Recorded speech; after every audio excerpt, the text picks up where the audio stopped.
So I've been wanting to make a video on the cube for a while now, and I made one a little bit over a week ago, and it's a little bit outdated now because it was made before the cube started moving, but it kind of talked about the obscure nature of the cube.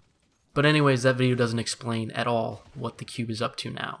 And quite honestly, I haven't really had a perspective on the cube, and I didn't want to be like every other YouTuber who made generic videos on it, on how it's still just moving. And even though it's now burning runes into the ground, I don't really have a take on it because the runes haven't really meant much up until this point. However, I do have a theory video for all of you today, and it's not my own theory, but it comes from the YouTuber DeanMDX.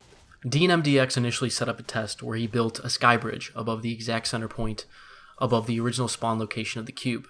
He then built over the center point of the cube's first movement, and then repeated the process 30 times for the 30 days left in the season.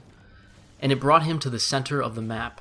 However, since he made the video, the cube has began moving in a more sporadic direction. In addition, it doesn't only move daily, it moves about every 1.5 hours, which means it's going to move a lot more before it finally finds its final resting place. Keep in mind, the big event in Season 4 was a rocket launch, and that occurred about 10 days before the end of Season 4. And as of today, September 2nd, there are still 22 days remaining in Season 5, with the end day being September 25th. And as of today, September 2nd, there are still 22 days remaining in Season 5, with the end day being September 25th. So if Season 5 follows a similar course to Season 4, we may not experience the cube's final resolution until around the 15th of September. Anyway, the cube turned out to move a lot more than we originally expected it to. It currently moves about every hour and a half, and because of this, we really have no idea where it's going to end up. So DeanMDX decided to focus on more of what it could do when it reaches its final destination, as opposed to where it's going to finally end up. Now, there is Norse lettering found on the sail of the Viking ship, and the symbols read like runes, and as most of you may know, the cube has been burning runes into the ground. Anyway, the first letter on the Viking ship is Hagalaz, and it's the rune of unavoidable crisis and radical change, and the other letter is Uwaz, and it's the rune of mysteries of life and death. This Uwaz rune is actually a little more complex though, because it's not as sinister as it sounds, as it deals more with the enlightenment and liberation from fear of death. So essentially what we have here is one rune that deals with destruction, and the other deals with the aftermath of destruction. This also seems to confirm that the season will end with the destruction of something.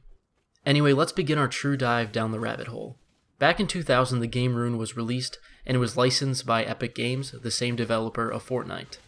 The main character in the game is named Ragnarok, and in Norse mythology, Ragnarok is viewed as a series of apocalyptic events that will end the world via submerging it underwater.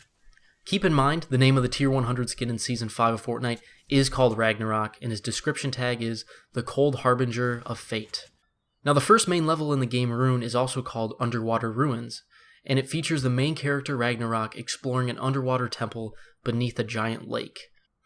In the end, Ragnarok approaches the final rune and destroys it, which releases an unstoppable force that destroys the world. Now, my takeaway from this theory is this. The underwater temple beneath the giant lake could represent Loot Lake and could relate to the cube destroying Loot Lake. Or the cube could potentially just destroy the entire Fortnite map and leave us with a brand new map altogether.